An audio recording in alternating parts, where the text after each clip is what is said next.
All right, so here's a quick little video on how to navigate through your Lightroom catalog in the library module. So remember, here is our library module. This is where we star and we go through our photos to see which pictures we like and which ones we're going to not use. If we want to delete any pictures, this is where we could delete them. When you click on the development module, this is where you're going to actually edit your pictures. So what you need to know about the library module is that over here on the left-hand side, this is where I can go ahead and navigate, see my picture, fill up my screen if I want to fill up my whole screen, look at it from a one-to-one perspective. Over here, I can do 3-to-1, or I can click on these arrows and go to any formation that I want to see full view. If I ever want to go back to the normal viewing, then I just go ahead and hit fit, and now it fits my image. Over here, these are all of my photos. If I click on all photos, this is how I can see all of my pictures that I've imported into my catalog from the very beginning to my most recent pictures that I've imported. If I go here, this is the last set of pictures that I've imported. So if you've gone in and imported your photos multiple times, this is where you want to be paying attention to in your catalog. All photos shows every picture that you've taken since the beginning of importing, and previous import is just the last series of photos that you've imported. So for right now, I'm just going to go to previous import. If I scroll down here, this is where I'm seeing my views. And over here, so I can go through my film strip this way, and I can look at my photos or go quickly to find a picture to navigate through, maybe a photo that I've selected. Or I can also go through up and down on this right-hand side and scroll through my photos when I'm in grid view. What you also need to be aware of is that you can also go into loop view, and this is when you're seeing your picture full size. You can also go ahead and navigate through your loop view by using the arrow keys on your keyboard. So if I'm going to the right and left, this is how I'm navigating quickly through my arrow keys so that I can see my pictures fast. I can also go and click on these and go individually here with my trackpad. I personally like to use my arrow keys with one hand, and with my other hand, I go ahead and stick my fingers on the numbers 1 through 4, and then I can navigate number 5 quicker just with my index finger. So my left hand, I've got all of my keys, my fingers on my numbers, and on my right hand, I'm using the arrow. I'm selecting my very first picture, and now I can navigate through each photo quickly, and I can decide if there's a picture that I really like maybe I like the sun rays here, so I'm gonna go ahead and give that a number 2. So I'll click on 2 on my keyboard, and now it's automatically set my rating to 2 stars, and you'll notice right here, these 2 stars have been selected. If you can't see your stars, and you don't see the ratings, click on this little arrow, down arrow on the bottom right-hand corner. This is your tool settings, and make sure that you have your view modes selected. Click on sorting, click on flagging, click on rating. And if you want to see color rating, you can click on color rating, and this is where they pop up right here. And then I also like to see my rotate rating on as well. There's a lot more that you can navigate through if you like to, but it's not absolutely necessary, especially for what we'll be doing this year. So stars, color labels, flags, and my arrows. In this area for the library module, this is where you would rotate a picture upside down, or if it were sideways and you want to rotate it into the correct vertical alignment. So again, I'm going to go back to my keyboards, and I'm going to go ahead and use my arrows, and I'm going to start rating some pictures. If I make a mistake and I decide I don't want to rate it, I can just click the number 0, and now my rating is gone. Okay, so maybe this one is the one I wanted to rate instead because I liked it better, or I changed my mind. I want to remove it. I'm going to hit 0 and go to the next one and hit that rating. Maybe I like both, so I want to rate them both a 3. So the idea is to quickly navigate through your photos until you find one that you like. When you're really happy with the ones that you like, then you can star them anywhere between a 1 through a 5 until you've navigated through the majority of your pictures. So the idea is to quickly go through and find photos that really mean something to you, that you're really excited about.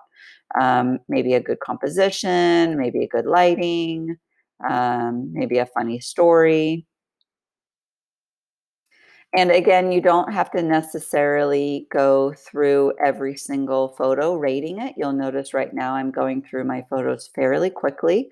On your gut reaction is really what you want to be looking at. And then you'll notice I'm also doing a lot of fives because I think all these pictures look really cool and I really like them. Boring ones, maybe not so much, or things that don't have a lot of interest, that you aren't 100% sold on. You can go ahead and give a four or threes or maybes. Twos and ones are things that you're not really 100% interested in.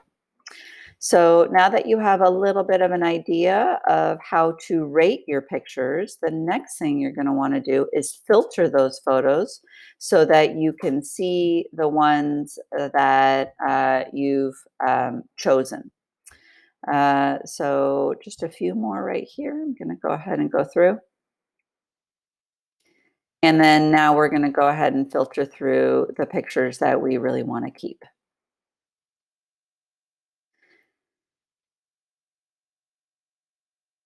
Okay, so now that we've got all of these rated, now what you want to do is go ahead and turn on your filters. And this is this on and off switch on the bottom right-hand corner. I'm right over here. Bottom right-hand corner, I'm going to turn on my filters. And for me, it automatically defaulted to anything equal to 5 stars. If you don't have anything and it hasn't changed, that's because you need to set your filters. So go ahead and click on the word filter, and now you can set your filters here. And I can choose my rating is greater than equal to 1 star, which would mean that all of my ratings are showing up here, my 1, my 2, my 3, my 4 stars. And now it's removed anything that hasn't been rated. So what I like to do is go ahead and go through my 1 stars, go through my 2 stars, and I could even go rating is equal to 2 stars. So you can see I just have one selected for 2 stars. My 3 stars, here are my 2 selected for 3 stars. I have a handful of 4 stars, and I can go ahead and scroll through these and decide if maybe one of them's a 5 star. So if I go 5, you'll notice that now this picture is gone, and really it's because it's in the 5 star category, and I only have 4 star categories selected. So now here's my 5 stars. So obviously I have a whole bunch of 5 star pictures. I want to now narrow it down to photos that I want to keep. So what I'm looking for is I'm going back and forth and I'm looking at expressions.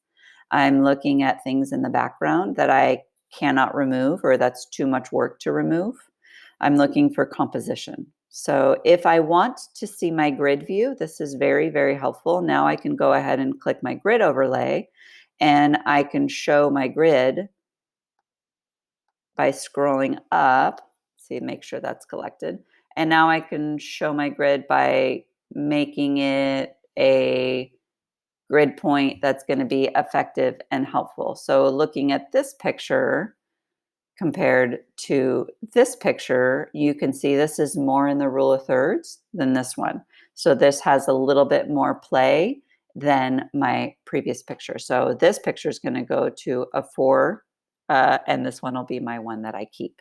If I want to get rid of my grid view, I can just click uncheck show grid view. There's another way to crop my image, which will go into a different video, but right now I just wanted a quick decision on my photos that I want to keep.